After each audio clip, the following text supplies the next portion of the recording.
Hi, అందరికీ నమస్తే. ఈరోజు వీడియోలో మనము సాదా పలావ్ అనేది చేసి చూపించబోతున్నాం. మనకు ఇంట్లో కర్రీస్కి ఏమి లేనప్పుడు ఈజీగా ఇంట్లో ఉన్న ఇంగ్రీడియంట్స్ అంటే టమోటా, ఉల్లిపాయ, పచ్చిమిర్చి, అల్లం వెల్లుల్లి పేస్ట్ ఉంటే చాలు సింపుల్గా సాదా పలావ్ని ఎలా చేసుకోవాలో చూద్దాం. ఈరోజు చూసారుగా బిర్యానీకి సంబంధించిన హోల్ ఇంగ్రీడియంట్స్ బిర్యానీ మసాలాలు అనమాట. చూడండి, అన్నీ తీసుకున్నాను నేను. సోంపు, చెక్క, లవంగాలు, దాల్చిన చెక్క అన్నీ తీసుకున్నాను అనమాట. స్టార్ ఫ్లేవరు, బిర్యానీ ఆకులు ఇవన్నీ తీసుకున్నాను. నెక్స్ట్ వచ్చేసి మనం బిర్యానీకి కావాల్సిన ముఖ్యమైనది అల్లం వెల్లుల్లి పేస్ట్ అనమాట. అంటే మనం ఎంత క్వాంటిటీ తీసుకుంటామో అంత అల్లం వెల్లుల్లి పేస్ట్ అనేది తీసుకోవాలి. అల్లం వెల్లుల్లి పేస్ట్ ఎక్కువ వేసుకున్నా బాగుండదు. నెక్స్ట్ ఇప్పుడు మనము ఒక స్టవ్ ఆన్ చేసుకున్నాము. స్టవ్ ఆన్ చేసుకుని మనకు బిర్యానీకి సంబంధించిన ఒక కడాయి అనేది మనము పెట్టుకున్నాం. ఒక బౌల్ పెట్టుకున్నాం. ఒక బౌల్ అనేది పెట్టుకున్నాము. ఇప్పుడు ఈ బౌలు బాగా హీట్ అయ్యేలా చూసుకోవాలి.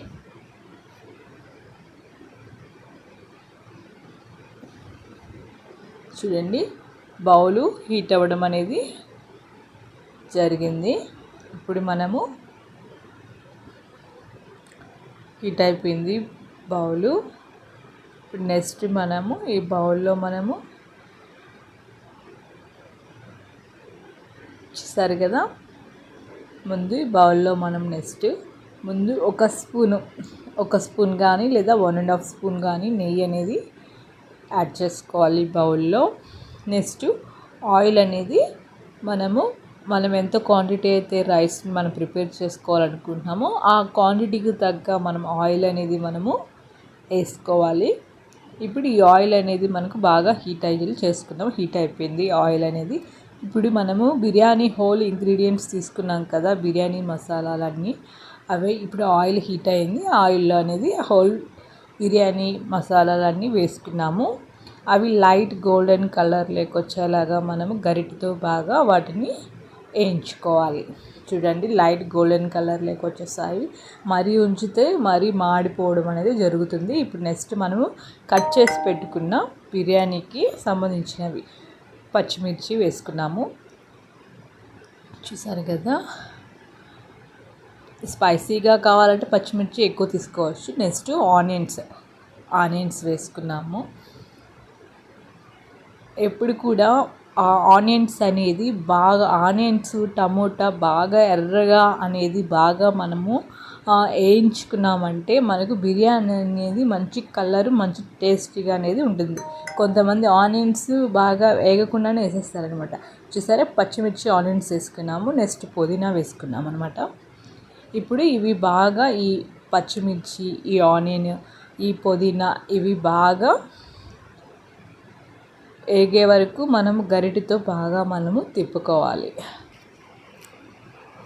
చూడండి, గరిటెతో బాగా ఇలాగా అడుగంటకుండా మనము గరిటెతో కలుపుతూ ఉండాలి. చూసారు కదా, లైట్గా 50% లైట్గా ఇవి వేగిపోవడం జరిగిందనమాట. ఇప్పుడు నెక్స్ట్ మనము ఎప్పుడైతే ఆనియన్ ఇవి బాగా వేగితేనే లైట్ గోల్డెన్ కలర్లోకి వస్తే టేస్ట్ అనేది బాగుంటుంది. చూసారు కదా, బాగా మగ్గిపోయాయి అన్నమాట. పచ్చిమిర్చి, పుదీనా, ఆనియన్ ఇవన్నీ బాగా మగ్గిపోయాయి.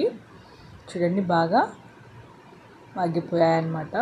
ఇంకా మనం నెక్స్ట్ ఏం వేసుకోవాలి? నెక్స్ట్ మనం ఇంకా కట్ చేసి పెట్టుకున్న టమోటా అనేది వేసుకోవాలి. పండుగా ఉన్నవి వేసుకుంటే త్వరగా మగ్గడం అనేది జరుగుతుందన్నమాట.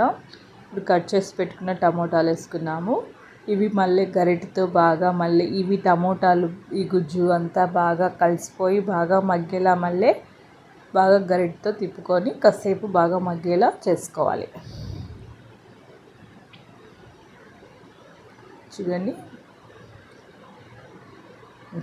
పండు టమోటా తీసుకున్నాం కాబట్టి పండుగా ఉండే టమోటా పళ్ళు తీసుకున్నాం కాబట్టి త్వరగా మగ్గిపోవడం అనేది జరిగిందనమాట. మనకు చూడండి, ఆల్మోస్ట్ మనకు బాగా మగ్గిపోయాయి అనమాట. నెక్స్ట్ కట్ చేసి పెట్టుకున్న కొత్తిమీర రెబ్బల్ని మనము వేసుకోవాలి. కట్ చేసి పెట్టుకున్న కొత్తిమీర రెబ్బల్ని వేసుకొని మళ్ళీ మనము గరిటతో మళ్ళీ కలుపుకోవాలి. ఈ కొత్తిమీర కూడా మనము ఈ టమోటా, ఆనియన్, ఈ పచ్చిమిర్చి వీటిలో బాగా మిక్స్ అయిపోయి బాగా కలిసిపోయేలాగా బాగా వాడేలాగా గరిటతో కలుపుకోవాలి. నెక్స్ట్ మనము అల్లం వెల్లుల్లి పేస్ట్ అనేది తీసి పెట్టుకున్నాం కదా, ఆ అల్లం వెల్లుల్లి పేస్ట్ అనేది మనము వేసుకోవాలి. మళ్ళీ గరిటతో అల్లం వెల్లుల్లి పేస్ట్ అంతా కలిసేలాగా గరిటతో లో ఫ్లేమ్లో పెట్టుకొని అడుగంటకుండా లో ఫ్లేమ్లో పెట్టుకొని గంటితో ఆ అల్లం వెల్లుల్లి పేస్ట్ పచ్చి వాసన పోయే వరకు బాగా మనము గరిటతో బాగా కలుపుకోవాలి. పచ్చి వాసన అనేది పోతే మనకు టేస్ట్ అనేది బాగుంటుంది అన్నమాట. చూడండి బాగా మగ్గిపోయింది. ఇప్పుడు నెక్స్ట్ ధనియాల పొడి 1 స్పూన్ కానీ లేదా 1.5 మసాలా ఎక్కువ తినే వాళ్ళైతే 1.5 2 అయినా వేసుకోవచ్చు. నేనైతే 1.5 వేసుకున్నాను. ధనియాల పౌడర్ వేసాను. గరం మసాలా వేసాను 1/2 స్పూను. కారము మన టేస్ట్కి తగ్గ కారం వేసుకున్నాం అనమాట.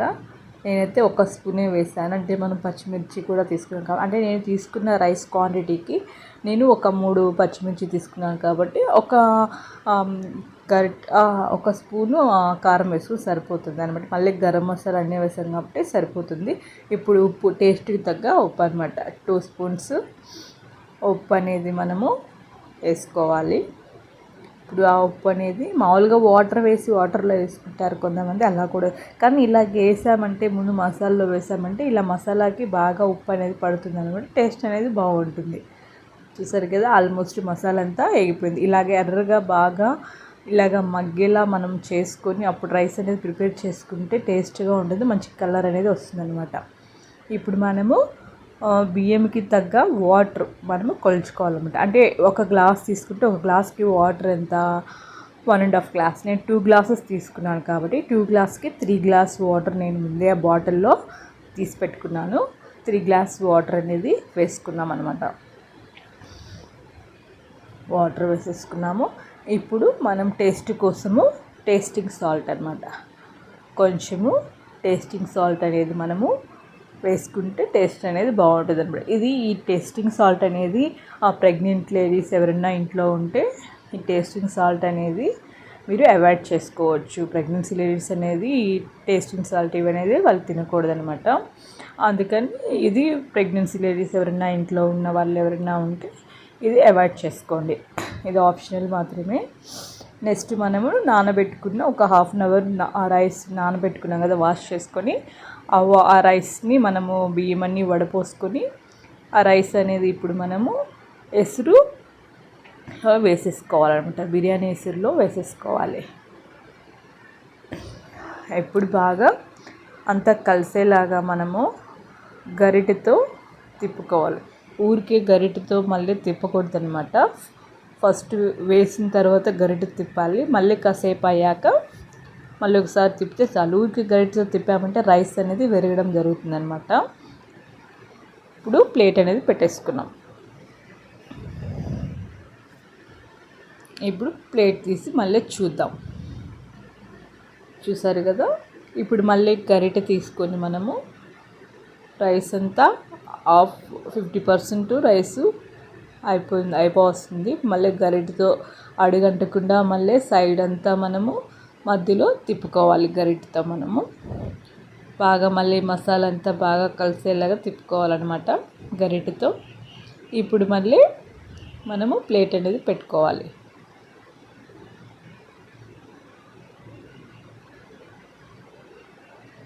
చూసారు కదా, ఇప్పుడు రైస్ అనేది ఆల్మోస్ట్ అయిపోయింది. ఇప్పుడు మళ్ళీ గరిటె మనము ఇలాగ ఆ రైస్ మధ్యలో గరిటె పెట్టి చూసామంటే రైస్ అయ్యిందో లేదో అనేది మనకు తెలుస్తుంది అనమాట. అంటే గరిటెకి చెమ్మ అనేది ఉంటే రైస్ ఇంకాసేపు ఉండాలి. చూడండి, ఇంకా కొంచెము చెమ్మ అనేది ఉంది రైస్కి, అందుకని నేను గరిటెలా పెట్టి చూసానమాట. ఆ చెమ్మ అనేది మనకు ఇంకా బాగా పీలవాలన్నమాట, పీల్చేయాలి. ఆ చెమ్మ అంతా ఇంకా పీలవాలి కాబట్టి ఇంకాసేపు మనము ఉంచితే ఆ చెమ్మ అంతా అనేది లాగేయడం జరుగుతుంది. చూడండి, ఇప్పుడు రైస్ అయితే ఆల్మోస్ట్ ఇప్పుడు కంప్లీట్ అయిపోయింది అనమాట రైస్. ఇప్పుడు మనము స్టవ్ అనేది ఆఫ్ చేసేసుకోవాలి. చూడండి, రైస్ కంప్లీట్ అయిపోయింది, స్టవ్ ఆఫ్ చేసేసుకున్నాం. చూసారా ఎంత కలర్ఫుల్గా ఎంత బాగుందో రైస్.